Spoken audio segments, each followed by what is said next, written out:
We live out in the country, and we don't typically have to lock our cars, but I do now because I had all the box coming. I do it by myself. Because Maverick, as a 3-year-old, can get into our vehicles.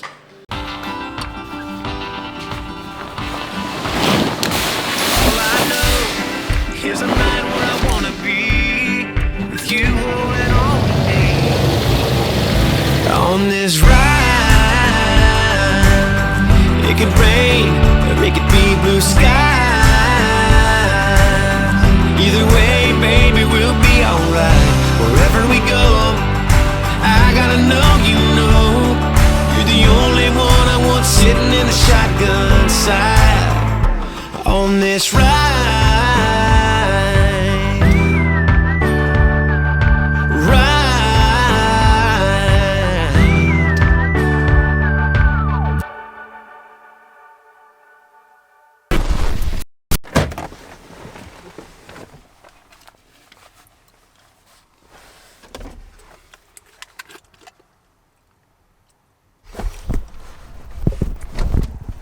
I've come to the Yee farm to do a couple things. One of them is to record a podcast, Yee podcast. I'm actually going to record 2 of them with the brothers. This is something we do pretty regularly, and because it's the holiday season, we're going to try to knock out some, so we have them, and we'll see what that's all about.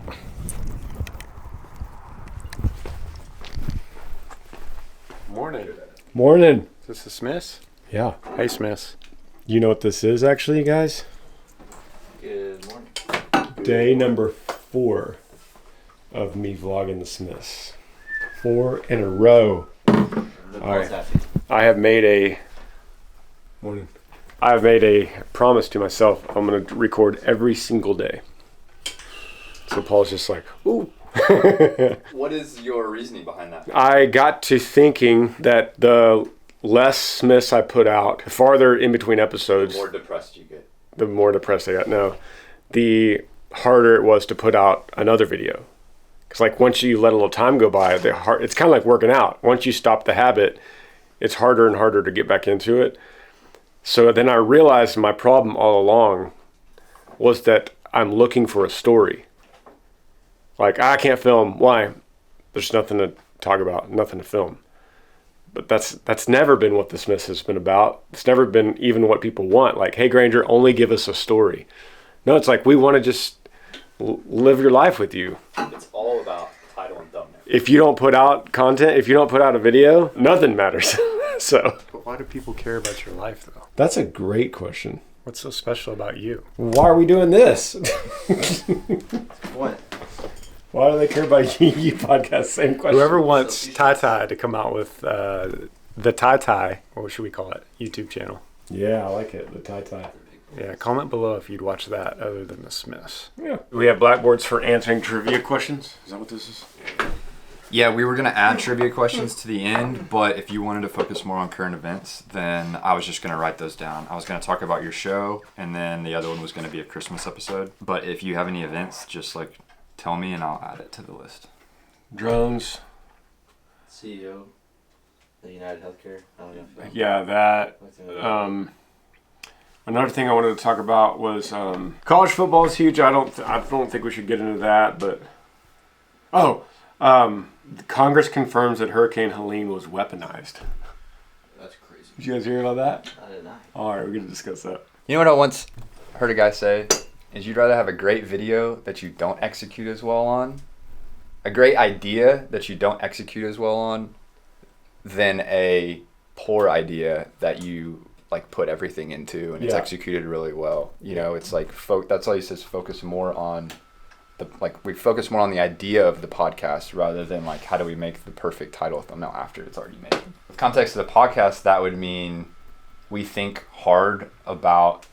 Granted, I came in 3 minutes before we started, and you put it on the prep work. But I'm just saying we continue to focus on the prep and the idea beforehand, and put more effort into that than we do the like editing of it and title and thumbnail after it's already made, if that makes sense. College football is like the topic I could talk about for 2 hours, but I don't think anyone cares. Like, I don't think it's that big a deal. But y'all, the transfer portal right now. Do you see Williams is going in there from Alabama, Tyler? Really? Yes, dude. It's just Where's he going? Ryan Williams? yes. He's leaving. Wow, that's crazy. I mean, nothing matters anymore. Marshall's, their head coach, left, and now their whole team entered the transfer portal. Wow. It's just not. It's not even fun anymore. How much is he gonna get paid? What are we starting with? Your return to music. No. Welcome back to the Yee Yee podcast. My name's Parker. I'm joined by my brothers Granger and Tyler. I was supposed to let y'all say your names. Dang it. Granger. Tyler. Off to a bad start, brother. Yee Yee is an outdoor brand built on faith, freedom, and the outdoors. We are in the heart of December down here in Georgetown, Texas, coming to you live from the Yee Yee farm. Granger Smith is back in music, everybody. He's back. Took him a little over a year, and he's back. He just started a new band.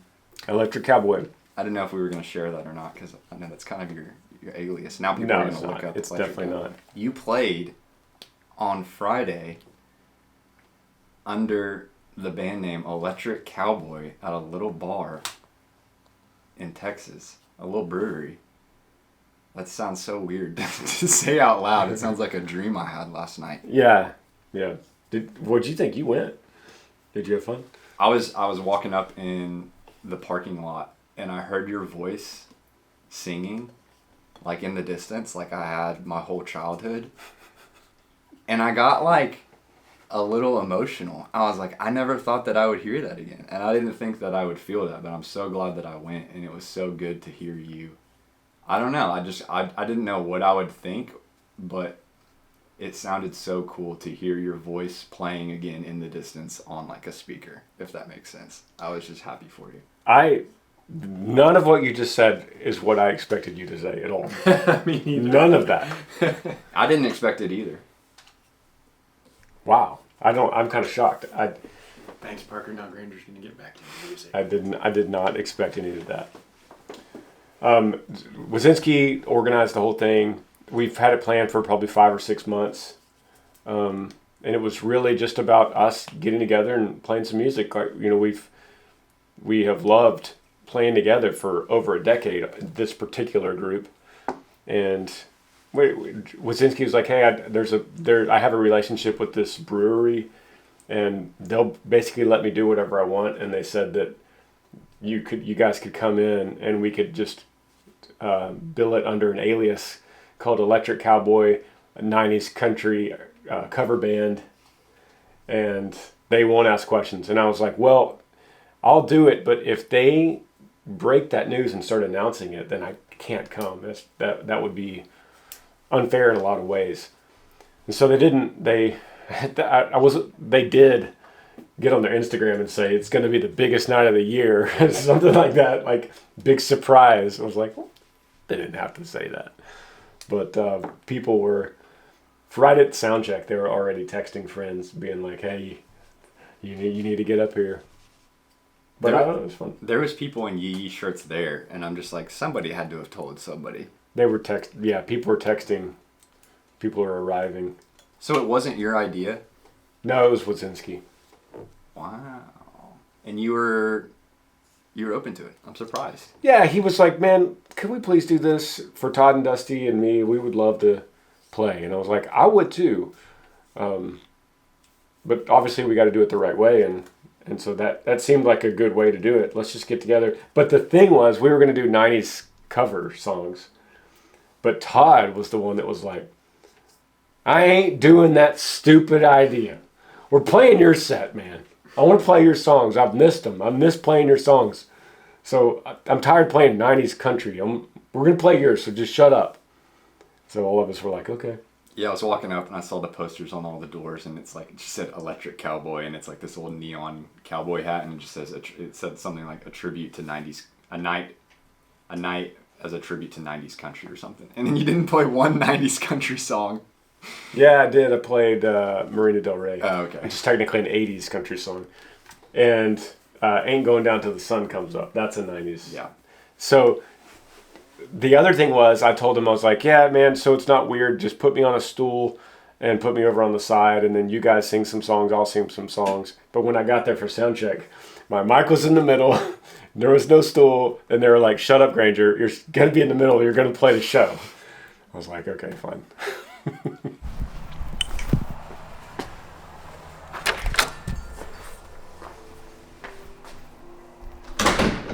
Hey, guys. Can I tell everybody what you could do? We'll call it your superpower. Daddy, this is for you. Yeah, this is for the trees that we planted. We put little flags so that, just in case, you know. Yeah. Maverick, we live out in the country, and we don't typically have to lock our cars, but I do now because I had all the bus everything's coming. I do it by myself. Maverick, as a 3-year-old, can get into our vehicles, and it's actually pretty phenomenal. He's very resourceful. He uses, I'm saying this as he's listening to me, Maverick uses one of his like little police cars or his little gator, and he drives it up to the side of the door, and he uses that by standing on the roof of his little car, and he pulls as hard as he can on a car door, and he gets in it. And then he pulls out, gum is one of his favorite things to get out of the console of the truck. And then he gets out and he closes it like no one ever knew that he was in there. Yeah. What did you pull out just a second ago? The bags. What bags? The red bags. What were they for? 3. Yeah, there was 3 of them. What were they for? Just 5. Were they for Christmas? Yeah, so comment below if you have ever known of a toddler that could get into vehicles. My truck has a 4-inch lift on it too. It's really tall. So Daddy's truck is Willie, and my truck is Willie truck. I came out the other day, and Mavi had pulled his forklift up to the back of my car, popped it, and was inside honking the horn. And then the day after that, you drove up to it, climbed on my hood, and you were sitting on top of my car. Yep. Yeah, is that safe? Yep. That's not safe, is it? Yep. No, it's not safe. It's resourceful. And so that's what happens when he has he has a toy forklift. Yep. And he uses the toy forklift to actually fork himself up on things that he can't reach. It's phenomenal, actually. But it's a problem solver, but it's a little terrifying. And I don't believe in luck or jinxing or any of that stuff. And so I'll just go ahead and say something that you would typically think, hey, don't say that, now you've jinxed it. But he also has, as he has this resourcefulness of climbing, he also has a pretty good balance and like grip and awareness, spatial awareness. Like he has not fallen ever from something like this. Yet. I mean, it's coming. The strawberries on this kid are coming. But it's pretty amazing and a little frustrating because now we lock our cars. he's going to figure out how to turn it on, which he knows how partway. But The not only the full reason, way. the only reason he can't turn it, he would definitely turn things on, but because most of the vehicles, in modern cars, you have to hold the brake, and he doesn't know that. But it is only a matter of time. He will figure that out because he has figured out everything. And it's also scary because we're in the cooler months now, but if it's in the heat of the summer, you can't be in a car by yourself. Now. Yes, I agree. But he has no problem unlocking and opening doors. Like, he's never going to be trapped in a vehicle, a hot car, because he could operate the mechanics of a door and the window better than most adults can. Or consoles, or seatbelts, or car seats, or, I mean, he buckles himself and unbuckles himself in a car seat. Like, and he has to do it. So, like, when we go anywhere, I'll just open the door. He has to climb in. He has to get in his car seat, and he has to buckle himself. Otherwise, he's mad at me. So he's, I'll do it. Mavi, do it. Mavi, do it. Right? I am. Can I turn it on? Well, no, that's Yahweh, but you are Mavi. Yeah? And you are unique, aren't you? Yep. But I'm eight tomato. You're what? I'm eight tomato's butt. Another, like sometimes I kind of struggle with this a little bit because I used to hear stories of parents doing this, and I kind of looked down on them a little bit.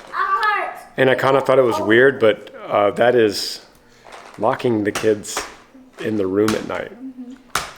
And we do that with Mav. Yeah, we talked about all that. And I still, like, a little bit of my heart, it's hurt because I used to think that I used to hear people doing that. I'm like, that's awful. Is this mine? And here we are. But he doesn't. It's not like we lock him in and he's banging on the door trying to get out. It's not like that at all. No, He goes to sleep and the door's locked because if he comes out, Lord knows where he'll be. He'll be in one of our cars. Yeah, he has full access to get out. Yeah, he goes right to sleep. Wow. And He just can't get out in the middle of the night. And you sleep with a monitor, you listening to him all the time. Yes, and anytime he cries for me, stop opening things, Bubby. Was that? No. He opened up David's present earlier. This is not for you. This is not for you. This is for your cousin. I want it. Another. I can't want it. No, you can't have that. Everybody, Can I open it? what do y'all think of our Christmas card? Merry Christmas. Merry Christmas. Hey, that's not for you. This is I want it. Lastly, look at this. My friend Heath Evans, loved this dude to death. Former NFL player and NFL Network analyst. And I bought some of this, and then he messaged me. He's like, hey, I saw the receipt. I'm sending you some more. And supplements, this is great. He told Amber to take creatine with collagen, which I do too, pill form, and this is powder. This is like an energy, ignite, hydration, incredible stuff. And as I'm thinking about Heath Evans, we should mention another thing too, and that is the Manger and Danger. Want to do that? Sure. Where's the book for that? Is it right here? So anybody that's listening right now that has Elf on the Shelf, we have a alternative for you. You might want to tell people if there's kids watching to go in the other room so you can talk about No, something. I don't have to say anything about Elf on the Shelf. Okay. Hi, sis. Hi. What are you doing? Editing a video, probably. You're always editing a video. This is Manger and Danger. So this is a good alternative for Elf on the Shelf because it's something you could do as a family, and you hide the little manger every morning, and then the kids find it. Then you read a little story from the Bible. So I think it's a cool. I think it's a cool room. Yeah, it's getting ready for Jesus, baby Jesus, to be born. So you hide the manger because Herod wanted killed all the baby boys. And so you hide the manger. Whoever finds it is the winner for the day. And then on Christmas morning, you find baby Jesus in the manger. Yeah. So yeah, Manger and Danger. Look it up. Dear friend of mine, Grant Castleberry, and his wife. This is their brainchild, and he's a pastor in Raleigh, North Carolina. Did anybody find the manger today, Lyndon? Did you guys find it? I didn't find it. So you read a story There it is. from each day. You read a story and then you can discuss some of the questions with your kids. But I don't know if anyone has found the manger for the day. Maverick, what am I doing about my stuff? Maverick, what are you spraying? That's my nose thing. This? Maverick, where's the manger? Right there. Well, that's the story. But where's the manger hiding today? Can we go find it? I don't know. I don't want to manger. Okay. Well, Anyway, love you guys. See you next video. Yee yee. On this ride.